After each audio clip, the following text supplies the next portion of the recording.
र उहाँ सँगसँगै कार्यालय प्रमुख लगायत जति पनि यो खेलकुद मातहतका विभिन्न फेरि सब सेक्सनका अध्यक्षज्यूहरू हुनुहुन्छ, उहाँहरूको तत्त कार्य समिति छ। मलाई एकदम गर्व फिल भयो कि उहाँहरूको यो भनौँ न छोटो सर्ट नोटिसमा यति ठुलो उपस्थिति ऊर्जा छ। यो ऊर्जालाई अस्पतालले एउटा महत्त्वपूर्ण ढङ्गले सेवासँग जोड्ने अभियानमा हामी सबै लाग्नेछौँ। अध्यक्षज्यूलाई र टिमलाई म स्वागत गर्न चाहन्छु र म दुई तीनवटा कुराहरू भन्न चाहन्छु। यो हामीले समग्रतामा गर्ने सम्झौता हो। यसमा जस्तो मानौँ यहाँभित्र कुनै घटनाहरू भयो, कुनै अप्ठ्यारो पर्यो, कैयौँ खेलाडीको कति पनि पैसा नहुनसक्छ, सरकारीमा लाने खेलाडीलाई चाहिँ प्राइभेटमा किन लयो भनेर हामीलाई ब्लेम पनि आउन सक्छ। कहिलेकाहीँ हजुरहरूलाई पनि यसको एन्सर दिन गाह्रो पर्ने हुनसक्छ, राज्यको निकायले राज्यसँग एग्रिमेन्ट किन गरेन भनेर। त्यसो भएको भएर हामीले अघि एउटा उल्लेख्य शब्द यहाँ राखेका छौँ कि यहाँ जेसुकै लेखे पनि कुनै पनि खेलाडी अपरेसन अथवा उपचार गर्दा यहाँ लेखेको करारनामाबाट बाहिर गएको कारणले खर्च बढी भएर त्यो तिर्न नपरेर अस्पतालमा बन्धक बस्नु पर्दैन। यो कुरामा ढुक्क हुनुहोस्। त्यो चाहिँ हामीले चाहिँ त्यो व्यवस्था मिलाउँछौँ र त्यो व्यवस्था हस्पिटलले गर्छ भन्ने कुराको आत्मविश्वासले नै अध्यक्षज्यूले हामीलाई एप्रोच गर्नु भएको हुनाले हामीले त्यो उहाँहरूको विश्वास तोड्ने छैनौँ। र मेरो त म त एकदमै खेलमा धेरै चासो राख्छु हेर्नु। म फुटबलको प्रेमी नै हो। म त राति 1-2 बजीसम्म फुटबल हेर्छु अहिले पनि।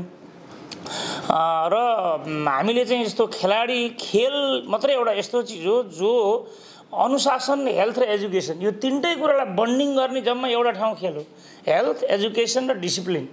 र यो सँगसँगै एउटा गुड एटिट्युड डेभलप गर्ने, गुड सिटिजन बनाउने एउटा अभियान हो। त्यसको कोही प्रशिक्षक हुनुहुन्छ, कोही लिडरसिपमा हुनुहुन्छ र यहाँ सम्पूर्ण कमिटी नै छ। यो कमिटी मार्फत हामी यो हेल्थ, एजुकेसन, डिसिप्लिन र एटिट्युडमा चितवनलाई एउटा डिफरेन्ट क्यारेक्टर दिन हामी सक्षम हुन्छौँ। पुष्पाञ्जली अस्पताल र चितवन जिल्ला खेलकुद विकास समिति मिल्दा।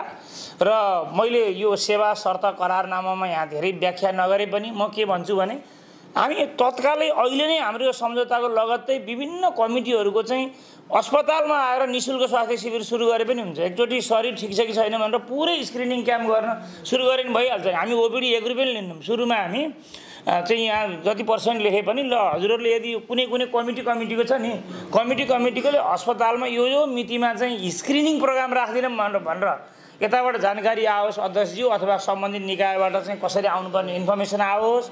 सबैको एकचोटि कति हजार खेलाडी भन्नुभयो अध्यक्षज्यू?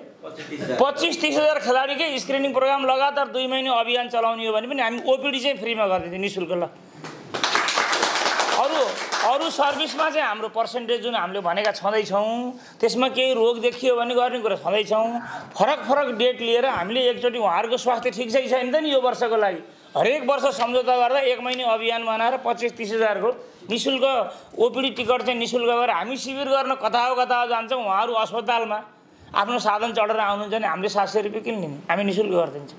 त्यसकारण यो कुरालाई चाहिँ साथीहरूले संस्थागत रूपमा चाहिँ ल हामीले चाहिँ आज म कार्य समितिको सदस्यसहित मेरो खेलाडी लिएर आउँछु, हाम्रो निःशुल्क परीक्षण गरिदिनु भनेर हजुरहरूले भनेपछि हाम्रो डेट हेर्छौँ, त्यो डेटमा हामी गरिदिन्छौँ। बाँकी रहेको इन्भेस्टिगेसनमा उहाँहरूलाई अपरेसन चाहिए, उहाँलाई भर्नै गर्नु पर्यो, यो तानिनी भयो। होइन भने स्क्रिनिङको हिसाबले बाहिर गएर शिविर गर्नु र यहाँ हामीले निःशुल्क दिनु, हामी पनि त आफ्नै च्याम्बरमा बसेर हेर्न पाउँछौँ, हामीलाई पनि कम्फर्ट छ होइन। त्यसो भएपछि एउटा यो अलिकति सबै साथीहरूले 20-25 हजार साथीहरूको समूह परिवारले हाम्रो हस्पिटललाई पनि एकचोटि देख्छ, हामीले सम्झौता गरेको कुन अस्पताल हो भनेर जान्छ, बुझ्छ। उहाँहरूलाई हामीले आत्मविश्वास जगाउनु पनि त त्यो गर्नु पर्यो नि त। त्यसकारण हामी त्यो कुराको लागि तयार छौँ।